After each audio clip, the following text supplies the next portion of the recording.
was just going to ask you about the mentality and the attitude when you're having a losing streak. I know this is your livelihood. This is all what you guys do. How do you get through it mentally? You just have to keep pressing forward.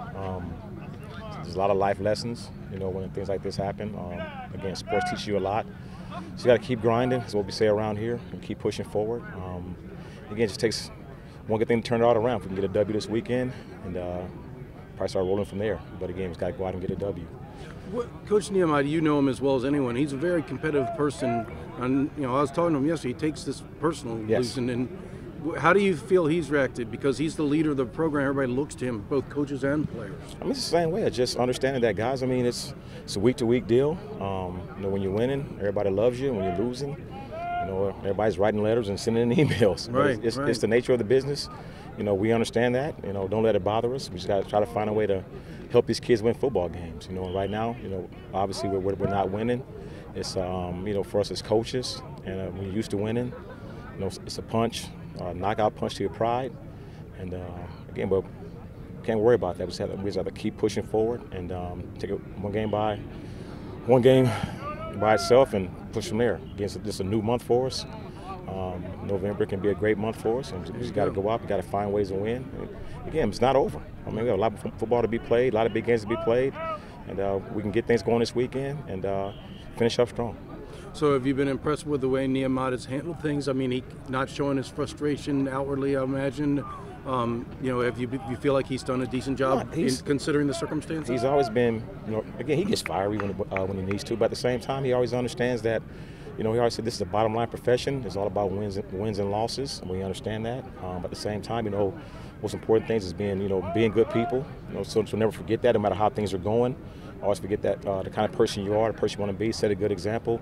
But right now, he says our leadership as coaches needs to really, really show. Right. Because right now, it's a tough time for us. But for us, we need to be great leaders for our young men. Show them that again we can keep pushing through, stay positive. Again, just keep fighting. And we'll get it together. Because got to put two halves, put a whole game together, and get a W. And again, feel good about ourselves again. Then go from there. Well, and you and Dale are part of the leadership team among the coaches. Been around a long time. I imagine you also bear some responsibility. And one of the things you probably don't want to do is you don't want kids to think, oh, look how Coach acts now that we're not doing so well. He's one guy when we're winning, and now he's a different guy. You don't want that to happen. Right? You know me. I'm always the same. Mm-hmm. We win, we lose. It's always to the next week. I never get too high, never get too low. Especially with the year that I've had. Again, I'm always looking for the positives. Because I've learned a lot this past year, just about life, about the situation that you're in, and how to get through it. And that's what I'm using right now. Right. Just staying positive, put my head down, just keep grinding. And the main thing is for these guys, being a great example for them.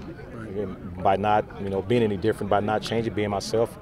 Come out here the same every single day with energy, running around, chasing them, joking when we need to joke and laughing when we need to laugh, but also when it's come time to work, we work. Right. Again, we just want to keep on working, my man. Keep on working, and again, we got to find a way to get a W. Things aren't going well and you're losing. How do you handle it? I know you guys are competitive and this is your careers, but how do you deal with it? You just keep working, go to work every day. It's still a job that you're passionate about.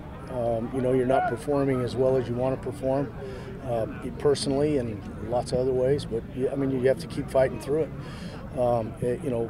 Winning is part of it, and sometimes losing is part of it, and you gotta keep working to get out of it. So you just turn the page and go back and try to improve on things you didn't do well as a coach, and you just keep grinding. That's all you can do.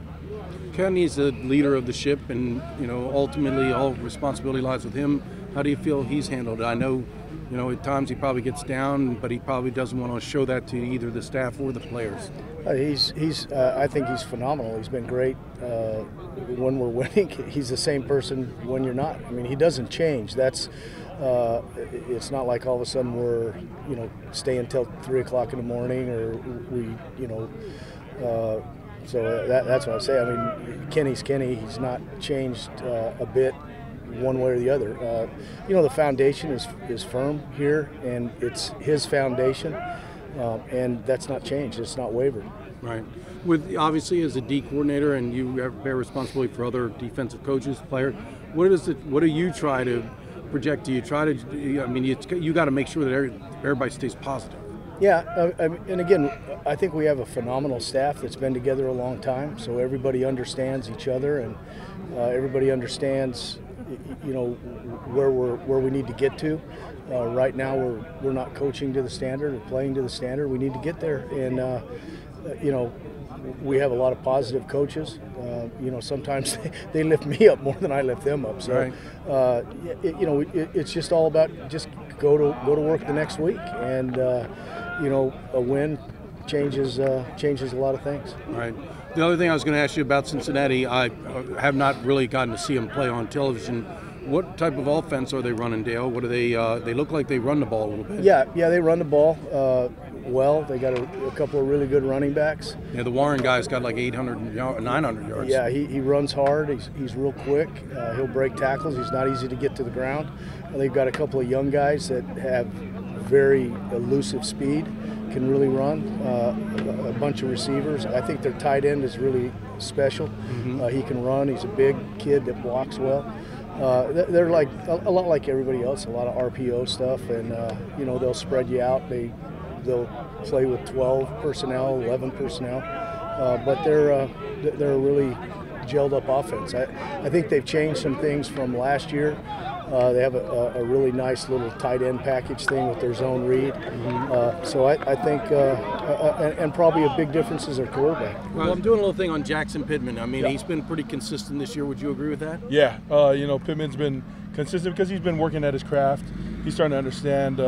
He's starting to get into kind of his own style of playing and integrating, you know, the techniques and stuff. And so we kind of make sure that we integrate him and the techniques, and he's starting to get it. Well, that's what I was going to say. Last year he was kind of a young pup. Even though he's got a lot of talent, he's a big boy. He's still young, and I'm sure the game experience last year has helped, and you've seen it this year. Yeah, I mean, you know, the game experience from last year is kind of, you know, get him a little taste tester of what it's like to play with the lights on. And so this year he's kind of putting it all together, you know, really just internalizing the techniques and stuff like that and making it his own.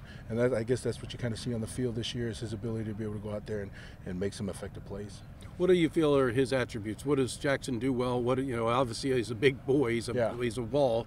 He has a knack for football. I kind of see, you know, in the meeting rooms and on the field, he kind of thinks a little bit different in terms of like a real mature player. Like, he wants to understand formations.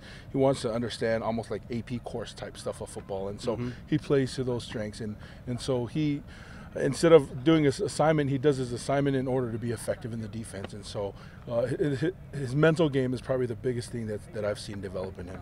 So, did you play nose guard when you were during your career at all? Yeah, I played nose tackle too. Yeah. That has to be helpful for him, that someone who really knows the game and understands it at a high level can teach him that position. Yeah, I mean, you know, teaching them the stuff is the easy stuff. It's how to overcome the humps. You know, like the speed bumps, some of the roadblocks that I might go through, because I've gone through them before, you know, and I can kind of relate with him and say, okay, these are some things where we can do to overcome this hurdle or that hurdle. So, you know, teaching them the X's and O's is a simple part, but helping guide them through some of like the brain freezes he might have, some of the roadblocks he might have, I think is the biggest thing that I can share with him from my experiences. So a nose guard in a 3-4 alignment, I mean, is he always getting double teamed?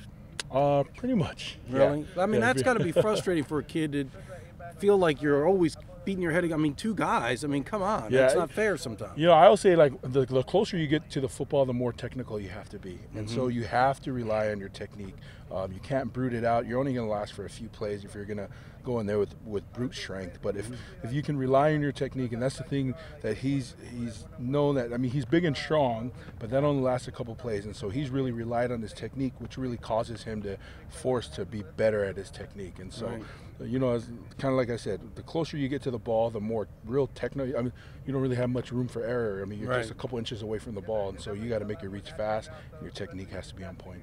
So is what you're asking of the nose guard most times is just to hold that point of attack and not get shoved back into the linebackers? Or do you feel like a nose guard, even though he's getting double teamed, should be able to make a play or two? Yeah, he should be able to make a play or two. You know, he demands some blocks. You know, obviously he's the first person on the ball, so he could be real effective by the way he'd be able to play it. And so along with playing our defenses as well, you know, he'll be able to do that, you know, some movement and stuff like that. But, you know, for him, if we can control the middle, I mean, we feel that that's something that he could do. Right, and I guess the ultimate is the play. I forget what game it was, but he burst through and just killed that guy. Remember that? It was like 2 games ago, Temple or Houston. Pittman came through and he made a big play, wasn't it, on a 3rd down or something? And that's just a tribute to, the kind of player he is in terms of, in the classroom and on the field. I mean, he really works on his craft, and so that really is just a product of who he is and what he's worked for.